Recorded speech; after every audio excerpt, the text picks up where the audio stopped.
नमस्कार दोस्तों, खबर एचपी में आप सभी हिमाचल वासियों को कोटि कोटि नमन। हिमाचल प्रदेश के तमाम छोटे बड़े खबरों को जानने के लिए चैनल को सब्सक्राइब करें और कमेंट बॉक्स में कमेंट करके बताएं कि आप न्यूज को किस जिले और पंचायत से देख रहे हैं। तो चलिए जानते हैं आज की मुख्य छोटे बड़े खबरों।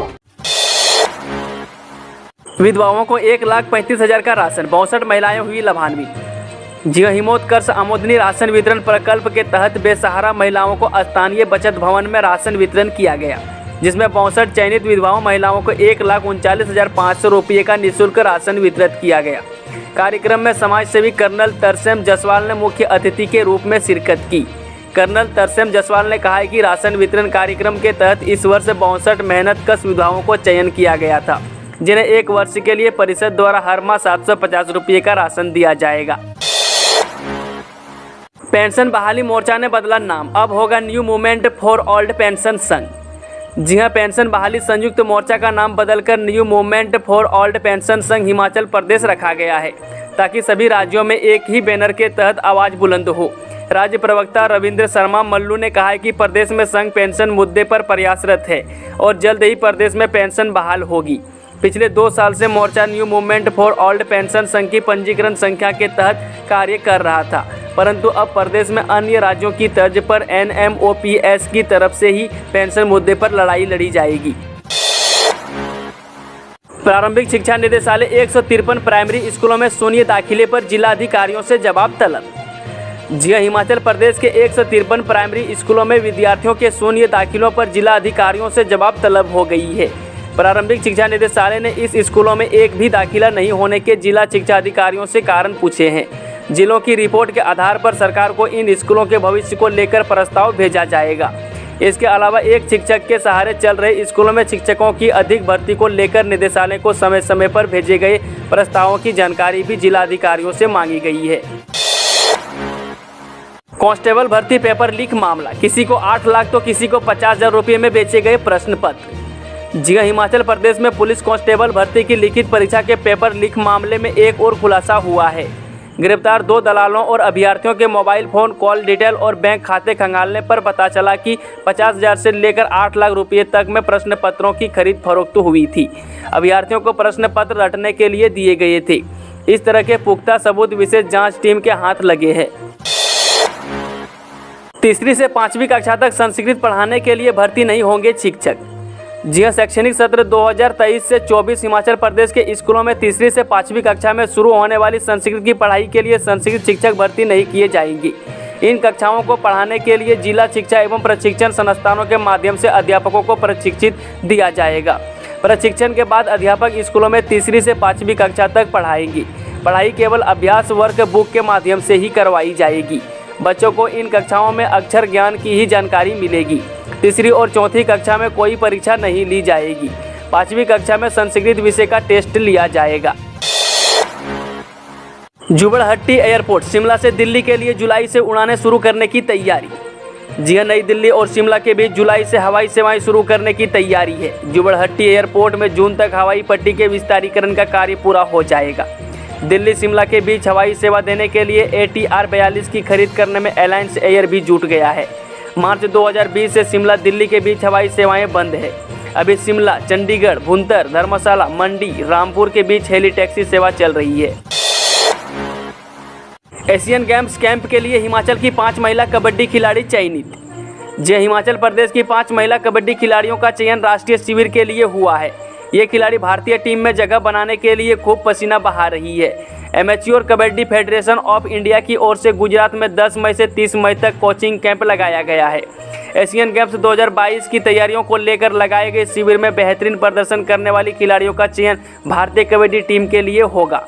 इस कैंप के लिए हिमाचल प्रदेश के जिला बिलासपुर की निधि शर्मा, कुल्लू से कविता, सोलन से ज्योति, सिरमौर से पुष्पा और साक्षी का चयन हुआ है।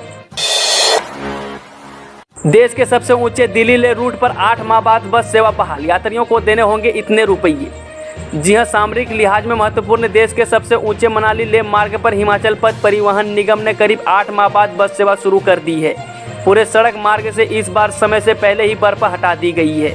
रविवार को उपमंडल अधिकारी एवं जिला पर्यटन अधिकारी केलांग प्रिया नागटा ने हरी झंडी दिखाकर बस को ले रवाना किया। 52 दिन तक जेल में रहने के बाद इंस्पेक्टर नीरज को सशर्त जमानत। जी हां, रिश्वत लेने, विजिलेंस टीम पर गाड़ी चढ़ाकर हत्या का प्रयास और चीटे के मामले में नामजद थानादौन थाना के पूर्व एसएच और इंस्पेक्टर नीरज राणा को करीब 52 दिन बाद हाईकोर्ट से सशर्त जमानत मिल गई है। 1 लाख रुपये के मुचलके और एक लोकल जमानती के बाद कोर्ट ने उन्हें रिहा कर दिया है। जमानत शर्त के अनुसार आरोपी विजिलेंस और हमीरपुर पुलिस की जाँच में सहयोग करेगा। वह बिना अनुमति देश से बाहर नहीं जा सकेगा। गवाहों और सबूतों के साथ छेड़छाड़ का प्रयास भी नहीं करेगा। ट्रायल कोर्ट से नियमित तौर पर शामिल होगा। इंस्पेक्टर नीरज राणा बीते 14 मार्च से न्यायिक हिरासत में था। विजिलेंस और जिला पुलिस थाना में आरोपी के खिलाफ विभिन्न धाराओं में मामला दर्ज है। एनपीएस कर्मचारियों की हमीरपुर में बैठक, बोले मानसून सत्र में होगा बड़ा धरना प्रदर्शन, जिलावार होंगे अधिवेशन। जी एनपीएस की मांग को लेकर संघर्षरत प्रदेश भर में कर्मचारियों ने एक बार फिर मानसून सत्र में परिवारों सहित बड़ा धरना प्रदर्शन करने का ऐलान कर दिया है। कर्मचारियों ने इससे पहले जिला सदर स्तर पर बड़े बड़े सम्मेलन करने की भी योजना तैयार की है। रविवार को जिला के मटन सिद्ध में प्रदेश स्तरीय इस संघर्ष समिति के नेताओं की बैठक हुई, जिसमें काफ़ी तादाद में पदाधिकारियों ने शिरकत की। उन्होंने कहा है कि 15 मई का दिन ब्लैक डे के रूप में मनाया जा रहा है। खालिस्तानी आतंकी पन्नू को चुनौती, दम है तो हिमाचल में पैर रख करके दिखाएं। जी शिवसेना के प्रदेश प्रमुख शिवदत्त वशिष्ठ ने खालिस्तानी आतंकवादी गुरपतवंत सिंह पन्नू को हिमाचल में कदम रखने की चुनौती दी है। शिवदत्त वशिष्ठ रविवार को जिला मुख्यालय के सर्किट हाउस में पत्रकार वार्ता को संबोधित कर रही थी। उन्होंने कहा है कि सरकार को खालिस्तानी आतंकियों का साथ देने वाले लोगों के खिलाफ कड़ी कार्रवाई अमल में लानी चाहिए। शिवदत्त वशिष्ठ ने कहा है कि किसी बिल में छुपकर धमकियां देने वाला गुरपंत सिंह पन्नू यदि दम रखता है तो हिमाचल में पैर रखकर दिखाएं।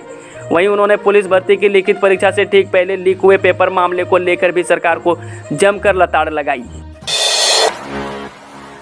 अतिक्रमण को लेकर इतना पीटा कि मौका में चला गया व्यक्ति, भीम आर्मी ने दी आंदोलन की चेतावनी। जी हां, झगड़े के दौरान आरोपियों ने पीड़ित को जाति सूचक शब्दों का इस्तेमाल कर अपमानित भी किया। मामला सामने आने के बाद से लोगों में काफ़ी रोष है। हालांकि अब तक इस मामले में कोई गिरफ्तारी नहीं हुई है। पीड़ित वर्ग ने प्रशासन से मांग की है कि जल्दी से जल्दी आरोपियों को गिरफ्तार कर कार्रवाई करें। प्रदेश को मिला पहला विज्ञान केंद्र, पालमपुर में केंद्रीय मंत्री अनुराग ठाकुर ने किया सेंटर का उद्घाटन। जो 9 करोड़ की लागत से निर्मित प्रदेश के पहले विज्ञान केंद्र का उद्घाटन केंद्रीय मंत्री अनुराग ठाकुर ने किया। यह विज्ञान केंद्र भारत सरकार के संस्कृत मंत्रालय के अंतर्गत national council of science museum द्वारा तैयार करवाया गया है। अनुराग ठाकुर ने कहा है कि यह प्रयास जहां पर आम जनता और छात्रों के विज्ञान के क्षेत्र में अपनी जिज्ञासा व प्रश्नों का जवाब मिलेगा। इस केंद्र के माध्यम से विज्ञान के क्षेत्र में बच्चों की रुचि भी बढ़ेगी। शिमला से देश के 773 जिलों को जोड़ेंगे मोदी, 31 मई को रीच पर होगी ऐतिहासिक रैली। जय देश में प्रधानमंत्री नरेंद्र मोदी सरकार के कार्यकाल के 8 साल की मेजबानी हिमाचल को मिल गई है।